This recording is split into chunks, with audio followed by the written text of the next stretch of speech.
1969. Everybody remember that song? 1969, Moody Blues, Nights in White Satin. I listened to that probably every night for week after week after week.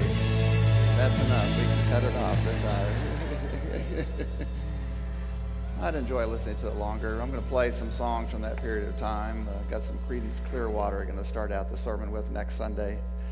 Boy, there's just so many stories. I'm just kind of amazed sometimes. I look back at those 4 summers and how many things happened that were just of such a profound and significant impact. Most of those stories I'm not going to be able to share with you the next 5 weeks. I'm going to take some significant stories that came out of that time frame and some lessons that I learned. And I want you to understand that these 5 sermons are going to be building upon each other and leading to kind of a climax, I guess, in the 5th sermon. They are kind of a personal testimonial. I've never done this before over a 5 sermon period of time, so it's going to be kind of a new experience for me. But so many kind of experiences that I could share, and but I'm going to concentrate on these 5. You know, a lot of people reflect the upbringing of their Christian home because they had Christian parents, they had Christian grandparents, or maybe both the parents and grandparents had a really big impact on their life.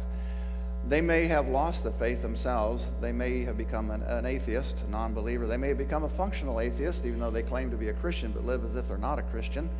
Or they may be a very marginal kind of a Christian, and they really don't take their faith very seriously, but they may still show that religious upbringing that they grew up with in terms of moral values and kind of an ethical understanding of the world. You know, we are not born with faith. Every individual has to make that profession themselves and how they come to God in their own individual way. We're not born with DNA. Nobody gets into heaven because of heredity, because of their parents or their grandparents. That when we get into heaven is because of our own personal relationship with God, and that's what matters most.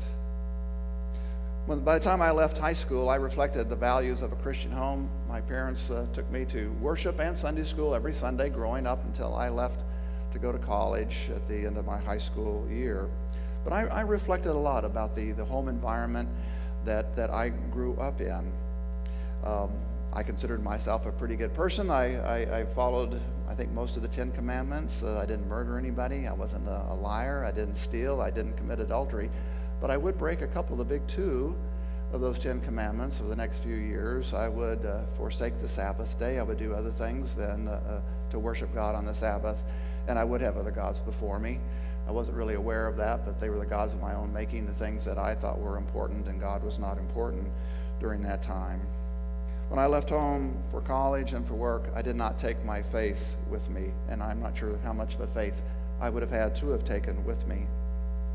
I believed in God, and I actually believed that Jesus was the Son of God, but I really didn't live like it made any particular difference. And I hope that somehow in the course of these 5 sermons we'll begin to think about what I just said, that we can believe in God and believe in His Son and yet live as if we really don't. And that was what I was doing. The Apostle Paul, I think, described a period of my time, my life, with these words: "We were dead in our transgression when we followed the ways of this world and of the ruler of the kingdom of the air, the Spirit who is now at work in those who are disobedient. All of us also lived among them at one time, gratifying the cravings of our sinful nature and following its desires and thoughts." I defined my life, or a period of my life, as a pagan, one who was set on gratifying the cravings of my own sinful nature and following its desires and thoughts. A pagan is someone who is totally self-centered. There is no place in their life for God. It's all about them, and all about what they want and how they achieve it. My trip to the Big Bar Ranger Station began in late May of 1969 at the Greyhound bus station in Springfield, Missouri, where I took a 48-hour bus trip to San Francisco. Now that in itself is an experience and probably a whole sermon just there. Have you ever ridden a transcontinental trip on a Greyhound bus? 2,000 miles, listening to babies cry during the night, people coughing, endless people getting on the bus and off the bus, with stops along Route 66, Tulsa, Oklahoma City, Amarillo, Flagstaff, Arizona, Los Angeles, and ultimately San Francisco.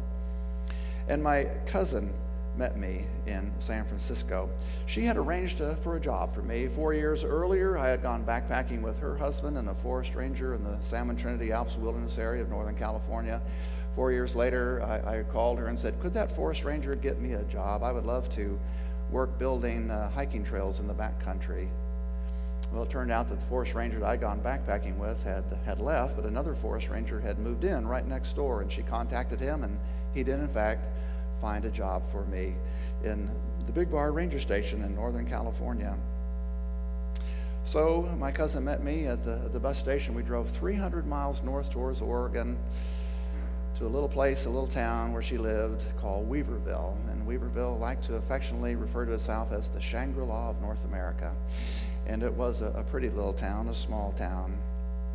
The next morning, I met my boss, Sid, and we drove together the 35 miles from Weaverville to the Big Bar Ranger Station. And I found out that I was not going to be making hiking trails in the backcountry, but I was going to be working on a timber stand improvement crew. And he said that I would be, for the most of the summer, would be falling timber, cutting trees down. Now, as he was saying that, I happened to kind of look out my window, and I noticed in kind of amazement the tallest trees that I had ever seen. Trees that were 2 to 3 times taller than the tallest trees in Missouri, not just in height, but in girth. And I had never held a chainsaw in my whole life. And I was going to be cutting trees down all summer. There was kind of a sick feeling in the pit of my stomach. And I'm wondering, could I really do this? What have I gotten myself into? I'm 2,000 miles away from home for the very first time, in a place I've never been before, doing something I never thought I was going to be doing. It was pretty intimidating. My boss was a full-blooded Quapaw Indian from Quapaw, Oklahoma. His grandfather had been the chief of the Quapaw Nation. He was a handsome man. He was a star baseball player for the University of Oklahoma, and he was a rodeo cowboy. I never saw anybody who could ride a horse like Sid did. He was absolutely amazing. Sid was also an alcoholic, and he was a prolific adulterer. I met that very day my new crew boss. His name was Carol Powell, not to be confused with our Carol Powell. And Sid had just returned home from Vietnam. Looking back now, I probably realized that he was suffering from post-traumatic stress syndrome, but I didn't really understand that at the time. Carol just had kind of an anger inside of him, almost a rage at times. He was kind of living on the wild side.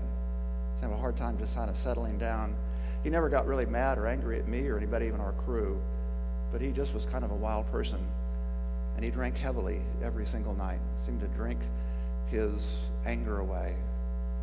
And I discovered very quickly that it seemed like everybody drank heavily in the Pacific Northwest. It just became part of the way of life. The nearest town was Weaverville to the Big Bar Ranger Station, about 35 miles away. Big Bar wasn't much of a town. It had a general store, a post office, a restaurant, and a laundromat where I would wash my clothes every 2 weeks or so. Big Bar was located in Trinity County, and though California is the most populous state in the nation, Northern California is really relatively rural, and there's only about 9,000 people that lived in Trinity County. The Shasta Trinity National Forest was the largest national forest in California, about 2.4 million acres. It was a large national forest, beautiful. Mount Shasta dominated that part of Northern California, and some places in our district we could look off the distance and see that beautiful snow-capped volcanic mountain over 14,000 feet high. We had a black and white TV set in our ranger station, but reception was so poor in the mountains that nobody watched it. However, on the day that Neil Armstrong walked on the moon, we took several extension cords and we dragged that TV set out into the road so we could watch those historic footsteps as man would take the first steps on the moon. We did not want to miss that. There was absolutely really not a whole lot to do entertainment-wise around the Big Bar Ranger Station. The only kind of entertainment there was the taverns. And there were a number of taverns along the Trinity River. No one that I was aware of attended church at the Big Bar Ranger Station or in Big Bar, and there were no churches anywhere nearby. The closest ones would have been in Weaverville, 35 miles away. Adultery was commonplace in Big Bar, and sexual promiscuity was rampant. It was a foreign environment but I quickly adapted to life at the Big Bar Ranger Station. I did learn to use a chainsaw. That is kind of a story in itself that we won't go into here. But we also did other things besides cutting trees down. I learned to do mapping with a compass and a grid, with somebody hauling a chain, we call a forestry chain, that's 6 feet long with a ribbon tied at the very end of it. And the person who was doing the compass work and writing things down on the grid would tell the person who was hauling the chain to move forward, and then when he got to 6 feet, he'd yell, "Chain!" And he would stop, and you would take a compass reading on that person, and you would write down the compass direction on a map. Then he would go on, and you would walk up to where he had stopped, and then he would go another 66 feet, and that way we could begin to map out an area that was going to be logged. With an abney, I could stand 100 feet back from a tall tree and estimate pretty accurately its height. A lot of trees were about 200 feet tall where we, in our district. And then I had a diameter chain. It's a chain that's specifically designed to measure the diameter of a tree. And the large trees, I would almost have to hug the tree. I would put my arms around the tree, and I would take this hand, and I would try to sling that diameter chain around the tree till it kind of come to the other side, and hopefully I could grab it and then measure the diameter of the tree itself. And by measuring the height and by measuring the diameter, you could calculate how many board feet there were in that particular tree, and then estimate how many board feet of lumber would be cut in that particular timber block area. That was the favorite thing. I loved doing that kind of work for the Forest Service. And in the first week of June, everybody attended firefighting school for rookies like me, but also more experienced firefighters. My home was an Army tent with 4 cots and 3 roommates, and everybody was issued 2 wool Army blankets, which in the spring was not enough, and in the summer was too much. I bought my groceries for the very first time in my life, and I cooked my meals for the very first time in my life, and I survived on Hamburger Helper and sourdough bread. I would eat an entire box of Hamburger Helper every evening. I got paid every week, every 2 weeks, and I would take out an equal amount of money for food and for beer that I would drink in the 2-week period of time. So I spent as much money on beer as I spent on feeding myself, and I had a pretty good appetite in those days. The rest I saved, put in the bank to help pay for my college expenses. The routine of the Big Bar Ranger Station was that it was a government job, and we worked 8 hours. Work started at 8 o'clock. We'd gather around the truck, and then we might spend an hour driving to our work site, spend 6 hours working, and then another hour trip back to the ranger station. Usually when we would come back at the end of the day, we were very hot, we were very tired, we were very dirty. There would be wood chips under my coat collar or my shirt collar, and down inside my t-shirt. You cut trees all day, you just get covered with wood chips. And so we would strip off our clothes, and we would put on our swimsuits, and we would go down to a large campground on the Trinity River. They had a large beach, sandy beach, and we would cool ourselves off and swim in the river for about an hour, and hopefully there might be some girls from Los Angeles or San Francisco who would be up with their families vacationing at that same campsite. At least we hope there would be. When we got through swimming, we'd come back and we would cook our dinners in the bunkhouse, and then we would play basketball for an hour, 3-on-3 or 4-on-4. A couple of our guys were really tall. One was 6'6", and the other was 6'8". And it would get a little brutal sometimes underneath the basketball rim. After playing basketball for an hour, then we would get cleaned up and shower, and then we'd go down to one of the taverns, and we'd spend 2 to 3 hours drinking beer. Beer was 35 cents a draft in those days, and there were 3 major beers: Olympia, Lucky Lager, and Coors Beer. We had our own nicknames. Olympia we referred to as the Big O, and Lucky Lager was the Leaning L. And we could drink a lot of beer in 2 to 3 hours. We would get through somewhere around 11 o'clock. We would go back to our tents, and we would crash. Then we get up at 7 o'clock. We begin the routine again the very next day. I was in the very best physical shape of my life. I had the most money that I ever made in my life. I liked my life. I liked the bars. Bars were such a macho place, especially in the Pacific Northwest. Elk heads and mule deer heads mounted on the walls, bear skins and mountain lion hides tacked to the pine paneling inside. The jukebox would be playing. Johnny Cash's Folsom Prison Blues was one of our favorites. They didn't play much rock music. Bob Dylan might get in there with a Lay Lady Lay song. There would be arm wrestling. There was always kind of matches going on between the Forest Service employees and the people who worked in the timber industry. There was kind of an uneasy truce because later in the summer when the fire danger would go up, the Forest Service would shut down the logging operations. And at 1 o'clock in the afternoon, they had to cease all operations. They were afraid that a hot chainsaw and a hot muffler set down in the grass or the brush might cause a forest fire. Well, if you made your living cutting trees down and by how many trees you cut down, and if you were a truck driver that would take the logs to the mill and you got paid by how many shipments of logs to the mill you made when the Forest Service would shut your operation down, you were a little ticked about that. They had their own nicknames for we who worked in the Forest Service, which I won't mention here this morning. I was a pretty normal, healthy male between the ages of 19 and 23, and I was very much interested in girls. That was one of the biggest drawbacks to working at the Big Bar Ranger Station, that girls were few and far between. Now I want to make one thing very clear today, that I really liked the work that I did.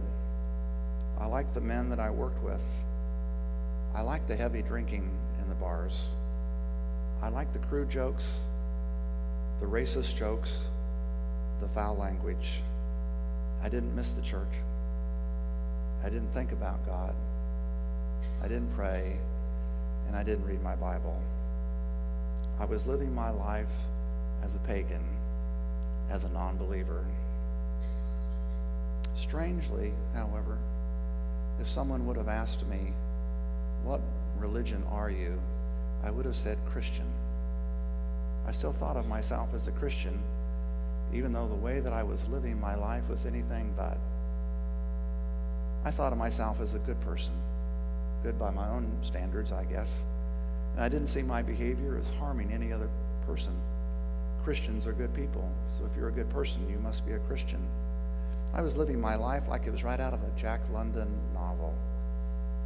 It was years later before I would come to an awareness and realization that a Christian is someone who not only believes in the Lord Jesus Christ, but is obedient to the teachings and commandments of the Lord Jesus Christ and tries to follow in his footsteps every day for the rest of one's life.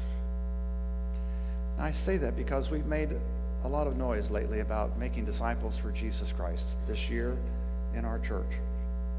And if we are to reach non-believers with the good news of Jesus Christ, we must realize that the non-believers may be perfectly happy with the life that they are currently living, and they may not see any reason for the church or faith or God. In scriptural terms, as Paul would write, they are dead in their sins. Something else I realized several years later was that the unspiritual person cannot understand spiritual things. I didn't understand spiritual things because I was an unspiritual person and the Spirit was not yet in me. If I could describe in one sentence my life then, it would be probably this one that we read this morning from Ephesians: gratifying the cravings of my sinful nature and following its desires and thoughts. That's what life was all about. Pursuing a good time, satisfying, gratifying my sinful desires and nature.